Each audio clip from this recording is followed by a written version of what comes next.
Hola, buenas tardes. Buenas tardes, doctor. Ok, vamos a continuar con esto de los eventos secundarios o eventos adversos de los antiinflamatorios no esteroideos. Y a nivel cutáneo también hay distintas o variadas manifestaciones secundarias. Dentro de ellas están aquí algunas que son frecuentes, otras son raras. De lo más frecuente que puede presentarse en la piel es el rash.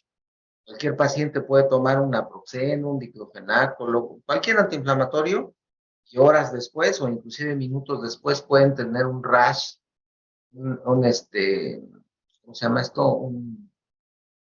Se me va su nombre. Bueno,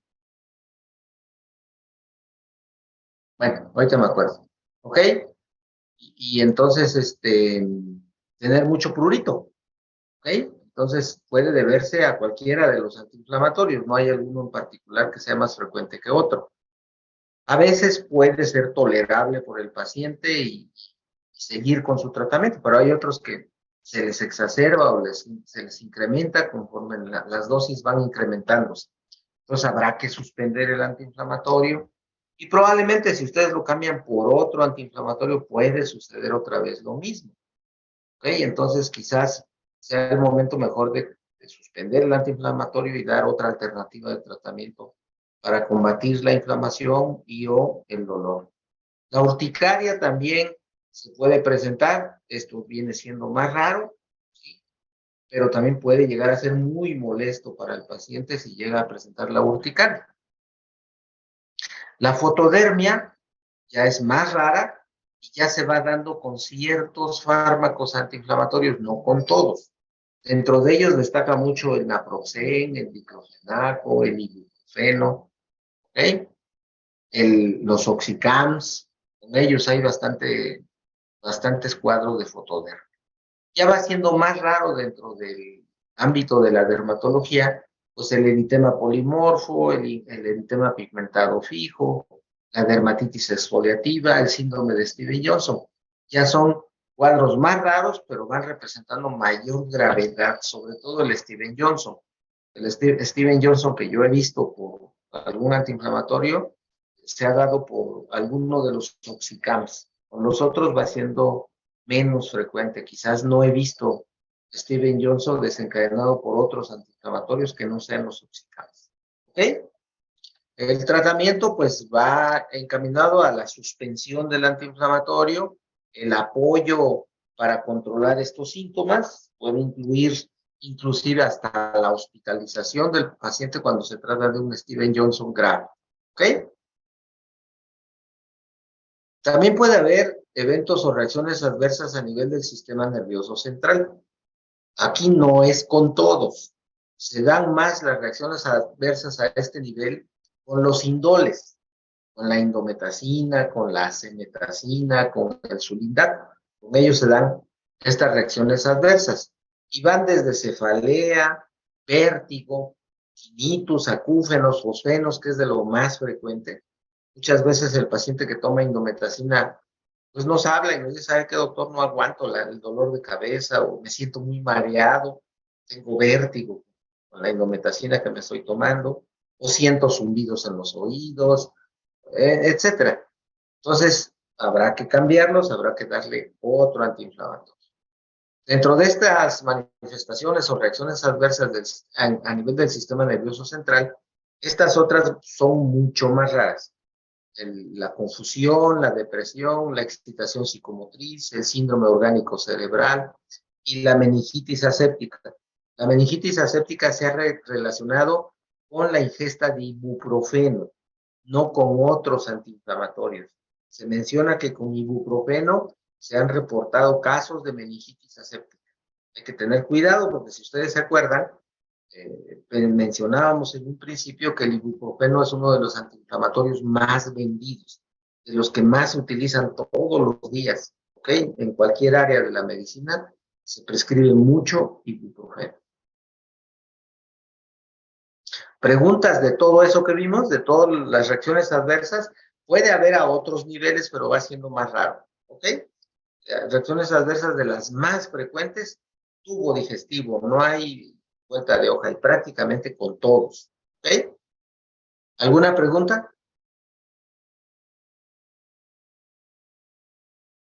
Bien, de No, todos doctor. los antiinflamatorios no esteroideos que vimos, son los llamados clásicos, ¿ok? Y que inhiben todo el ciclo del ácido araquidónico. Aquí ahora vamos a ver a estos nuevos fármacos que se utilizan para combatir la inflamación y que se denominan inhibidores de ciclooxigenasa 2. Como había mucha controversia cuando surgieron al mercado estos famosos fármacos, y se decía que unos sí eran, que otros no eran, etcétera.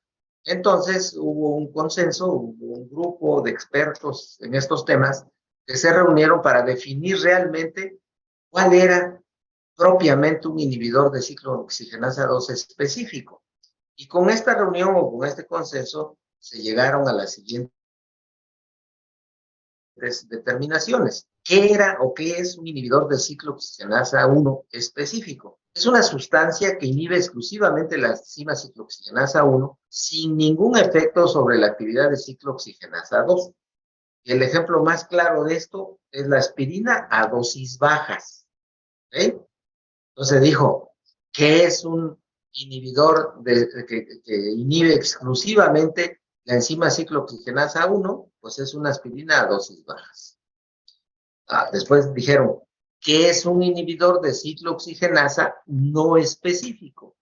Y a esta sustancia se le define como aquella que no muestra diferencias biológicas o clínicas importantes entre la inhibición de ciclooxigenasa 1 y ciclooxigenasa 2. Pásale.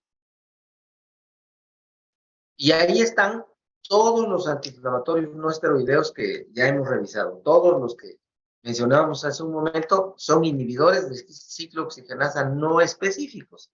¿Ok? Ahora, ¿qué es un inhibidor de ciclooxigenasa 2 preferencial?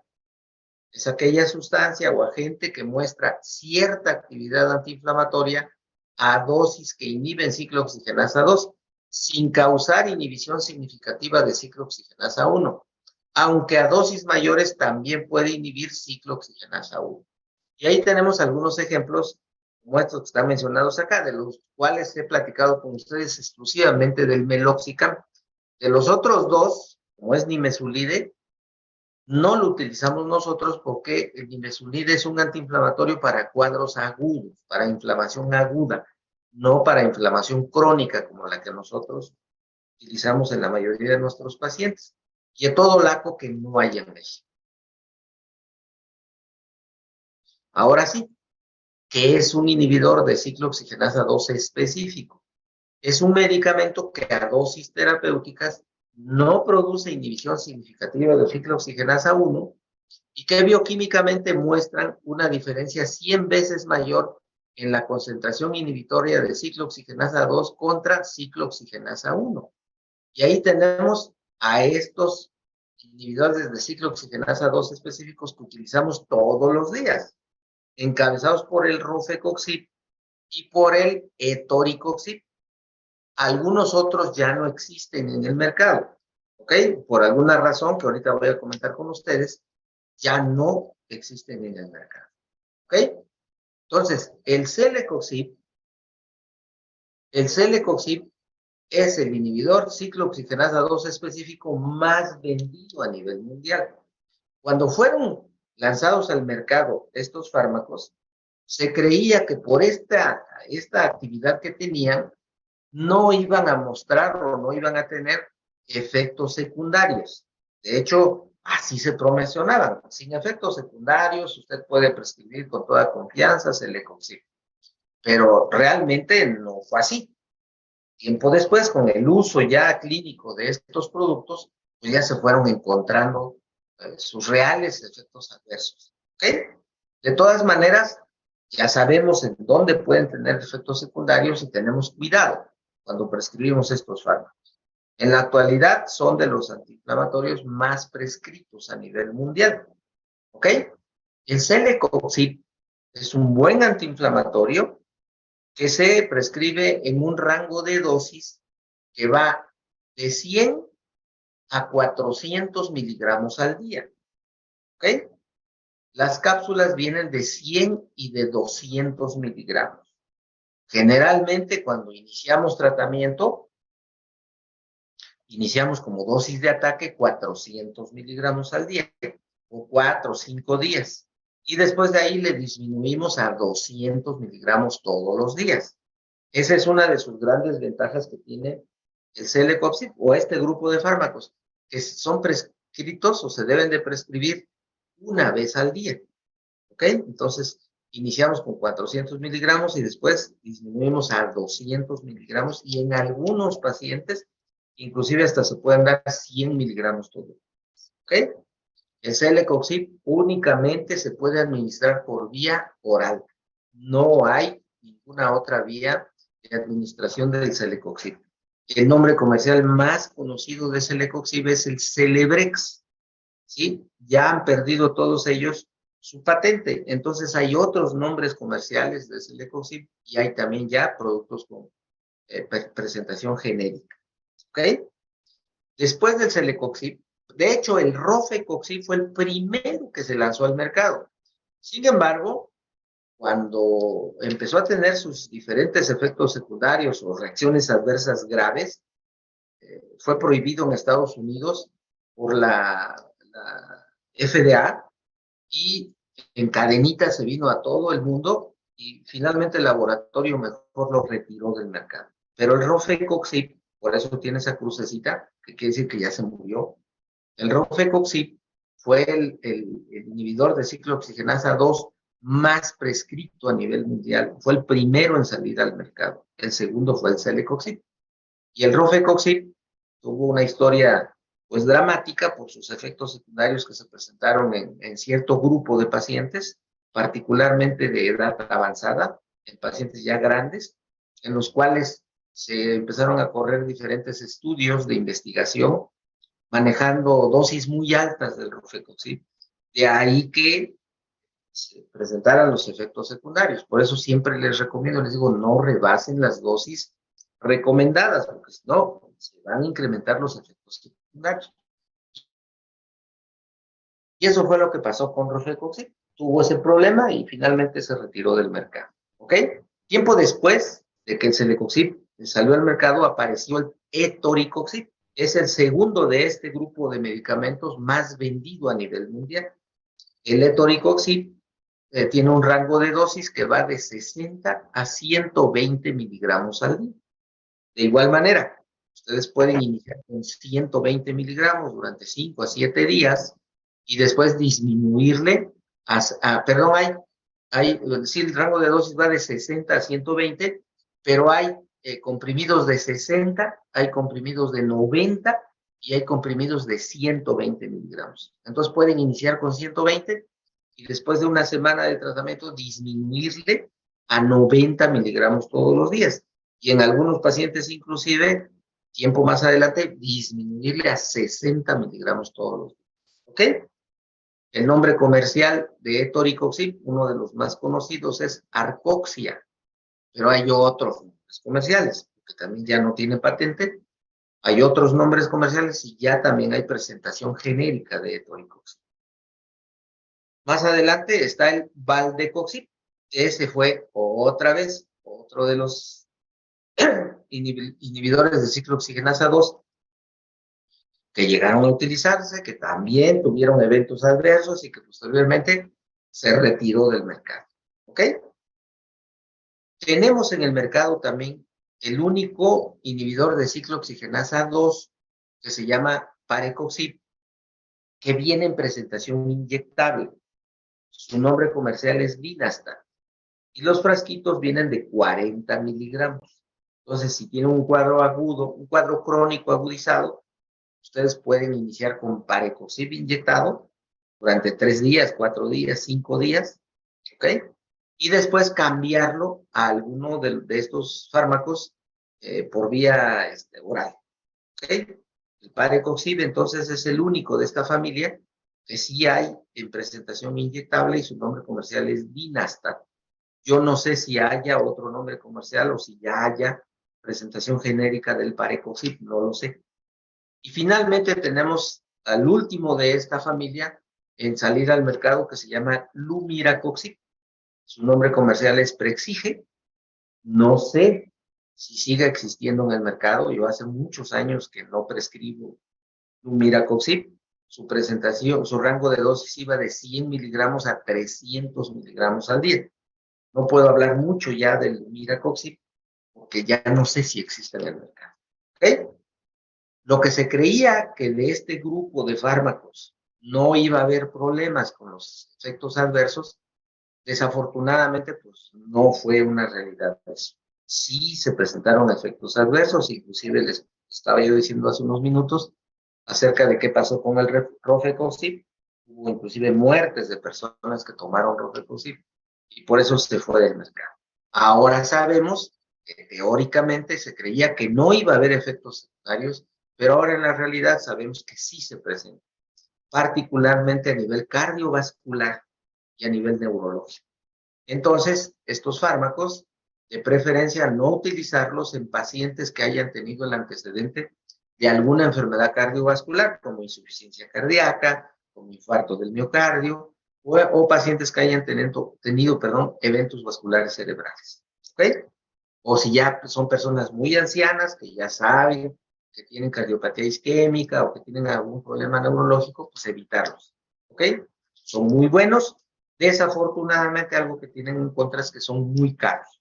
Son 2 o 3 veces más caros que los antiinflamatorios clásicos que ya revisamos. ¿Ok? Entonces, en resumen, tenemos a estos que acabamos de ver, que son los inhibidores específicos de ciclooxigenasa 2, también llamados COXIBs, por la terminación que tienen en cada una de sus fórmulas. Y por otra parte tenemos a los antiinflamatorios no esteroideos no específicos, que son todos los que acabamos de ver.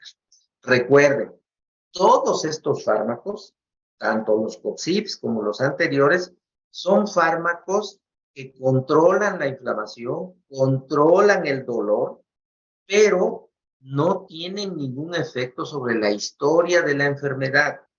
No van a modificar para nada la historia natural de la enfermedad. La enfermedad va a continuar, ¿sí? Disminuyen dolor, quitan inflamación, pero no modifican la historia de la enfermedad. Para eso contamos con otros fármacos, con otro grupo de fármacos, que vamos a ver más adelante. ¿Ok? ¿Preguntas hasta acá? No, doctor. Bien. Ahora, dentro de todo nuestro arsenal terapéutico que tenemos para el manejo de las enfermedades reumáticas o autoinmunes, tenemos a un grupo, a una familia de fármacos que han representado un quiebre, un punto de quiebre, un antes y un ahora en el manejo de las enfermedades de este tipo. Y son los corticosteroides, también llamados esteroides, también llamados glucocorticoides, en fin, se les dan muchos nombres. ¿Ok? Tenemos una era antes de ellos, y el ejemplo más típico, más claro, es el lupus eritematoso sistémico. Antes del advenimiento de este grupo de fármacos, las mujeres con lupus eritematoso sistémico no tenían una sobrevida más allá de 5 años. En la actualidad, ya con el uso de estos fármacos y otros nuevos que han ido saliendo, la sobrevida de las pacientes con lupus pues, ha ido mucho más allá. Tenemos pacientes con lupus que tienen diagnóstico desde hace 15 años, 20 años, y bien manejadas, bien controladas, pues pueden tener una sobrevida muy grande, pues más allá de lo que antes se creía. ¿Ok? Entonces, recuerden ustedes que los corticosteroides, como su nombre lo indica, pues son sintetizados o provienen de la corteza suprarrenal. De los que más nos interesan a nosotros son los glucocorticoides, ¿ok? Porque estos fármacos o estas sustancias afectan cualquier órgano o sistema, intervienen en el metabolismo de los hidratos de carbono y de los lípidos y sobre todo actúan sobre el sistema inmune, que es lo que más nos interesa a nosotros. Por otra parte tenemos a los mineralocorticoides. Estos no los usamos nosotros, ¿sí? Estos influyen sobre el metabolismo del agua, el sodio, el potasio y otros electrolitos. ¿Okay? no nos interesa esta actividad mineralocorticoide. Lo que nosotros buscamos es el efecto glucocorticoide. ¿Ok? Los glucocorticoides, o también como dicen los corticosteroides, son esenciales para el mantenimiento de la homeostasis, tanto en situaciones basales como de estrés. Recuerden ustedes que el cortisol, la hormona madre, es el principal glucocorticoide secretado por la suprarrenal a través del estímulo de la hormona adrenocorticotrófica y de la corticotrófica. ¿Ok? En condiciones basales, los niveles de cortisol fluctúan o varían, conllevan o tienen un ritmo circadiano, es decir, que aumentan durante algún momento del día y durante otro momento disminuyen y van siguiendo este aumento y esta disminución el ciclo del sueño y de la vigilia. De tal manera que tenemos ciertos niveles de cortisol cuando estamos despiertos y ciertos niveles de cortisol cuando estamos durmiendo. ¿Ok? Durante el proceso inflamatorio se lleva a cabo una comunicación directa entre el sistema inmunológico y el sistema neuroendocrino. De ahí que estos fármacos intervengan muy especialmente en el sistema inmune. ¿Ok? ¿Cuál es el mecanismo de acción? Tienen diferentes mecanismos de acción. Tienen efectos moleculares y a este nivel inhiben la expresión de genes que inducen la síntesis de citoquinas proinflamatorias, muy favorable para los que manejamos las enfermedades inflamatorias. 2. Hay efectos a nivel celular, es decir, que promueven la apoptosis y disminuyen la supervivencia, diferenciación, activación y proliferación de células inflamatorias. ¿Ok? ¿Cuáles son las indicaciones clínicas de estos fármacos? Ya les decía hace unos minutos que se han convertido en piedra angular en el tratamiento de las enfermedades reumatológicas autoinmunes.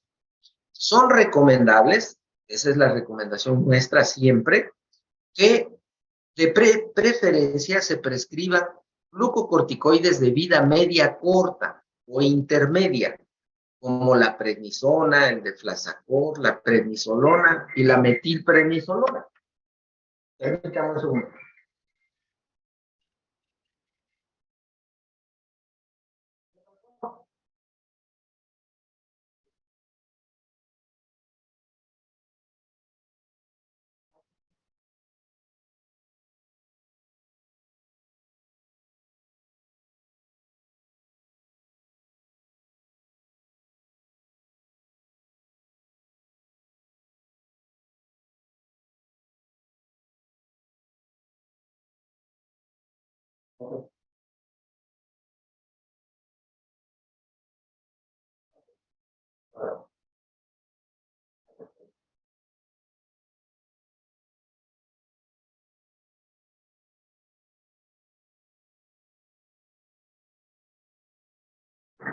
¿Y por qué son recomendables estos de vida media corta o intermedia?